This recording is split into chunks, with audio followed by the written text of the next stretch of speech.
আসসালামু আলাইকুম এভরিওয়ান, কেমন আছেন সবাই? আজকে আমরা বেরিয়ে পড়লাম বাগেরহাট পৌরসভার ভিতরের কিছু গুরুত্বপূর্ণ রাস্তা যেগুলো পানির নিচে ডুবে গেছে। চলুন দেখে আসি কোন রাস্তার কী অবস্থা।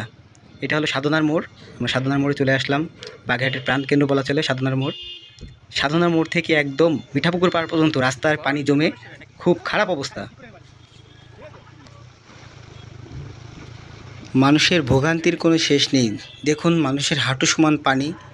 কেউ হেঁটে পার হচ্ছে, কেউ অটোয় যাচ্ছে, কেউ রিক্সায় যাচ্ছে। এবার চলে আসলাম মিঠাপুকুর পাড়ে। মিঠাপুকুর পাড় এই রাস্তাটা অনেক উঁচু করা হয়েছে আগের থেকে, তারপরেও দেখুন কি অবস্থা, তারপরেও এখানে পানি উঠে আছে। এবার আমরা পুরাতন বাজারের দিকে যাচ্ছি। এদিকে রাস্তাঘাট সব ডুবে গেছে একদম পানির নিচে। এই যে পুরাতন বাজারের মোড়ে আমরা চলে আসছি। এই পুরাতন বাজার থেকে একদম রাহাতের মোড় পর্যন্ত মানে মাজা সমান পানি বললে চলে। এখানে নৌকা দিয়ে একদম ভালোভাবে বেয়ে বেয়ে যাওয়া যাবে। আমাদের গাড়ির ট্যাঙ্কি সমান পর্যন্ত পানি চলে আসছে। দেখুন কি অবস্থা। এই যে সামনে এক চাচা জাল দিয়ে মানে একদম নদীতে যেভাবে খেয়াও দেয় সেইভাবে জাল দিয়ে খেয়াও দিয়ে মাছ ধরতেছে। এই দেখেন রাস্তার পরে মাছ ধরতেছে কীভাবে। আমরা এখন লিচুতলার মোড়ে চলে আসছি। লিচুতলার মোড় ক্রস করে এই যে থানার সামনে থেকে, থানার যে পিছনের গেটটা, এইখান থেকে পোস্ট অফিসের সামনে, পোস্ট অফিস রোড নিয়ে একদম সাধনা মোড়ের দিকে যাচ্ছি। দেখুন কি অবস্থা, পোস্ট অফিস সামনের অবস্থাটা দেখুন কিভাবে পানিতে ডুবে গেছে। এই হলো বাগেরহাটের অবস্থা। চারিদিকে রাস্তাঘাট পানির নিচে ডুবে গেছে, একদম খারাপ অবস্থা, যা বলে বোঝানো যাবে না আপনাদের। দেখুন কি অবস্থা। এগুলো নাকি রাস্তা? কেউ বলবে রাস্তা, বলবে যে খাল বা নদী। এই অবস্থায় আমরা পার হচ্ছি। এই যে আমরা আস্তে আস্তে রাহাতের মোড়ে চলে আসলাম। দেখুন রাহাতের মোড়ের অবস্থা দেখুন।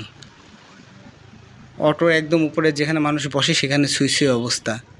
এই হলো রাহাতের মোড়। এদিকে বাজার চলে গেছে, এদিকে মার্কেট, পুরো পানির নিচে। স্কুলের ছাত্রছাত্রীরা যাচ্ছে এইভাবে পানির ভিতর দিয়ে চুবনি খেতে খেতে যাচ্ছে। আমরা মেইন মার্কেটের ভিতর ঢুকে পড়ছি। মার্কেটের ভিতরে ওই যে এখানে পানি কিছুটা নামছে, তারপরেও পানি। এবার রেল রোড থেকে যে পৌরসভা, দেখেন পৌরসভার অবস্থা কি। এটা নাকি বাগেরহাট পৌরসভা। পৌরসভার ভিতরে পর্যন্ত পানি, রাস্তার সামনে পানি, পৌরসভার ভিতরে পানি, খামার বাড়ির সামনে পানি, ভিতরে পানি। খুব খারাপ অবস্থা, মানুষের ভোগান্তি শেষ নেই। একটু ভারী বৃষ্টি হলেই বাগেরহাটের অবস্থা এরকম হয়ে যায়। এই যে স্টেডিয়ামের মাঠের সামনেও এরকম পানি। স্টেডিয়ামের পাশের রাস্তাটার অবস্থাও খুব খারাপ। এটা নিয়ে আলাদা একটা ভিডিও আপনাদের দেব। আমরা এই যে দাসপাড়া মোড়ে চলে আসলাম। সড়ক বিভাগের সামনেও পানি চলে আসছে। এ তো উঁচু রাস্তা, তারপরেও এখানে পানি।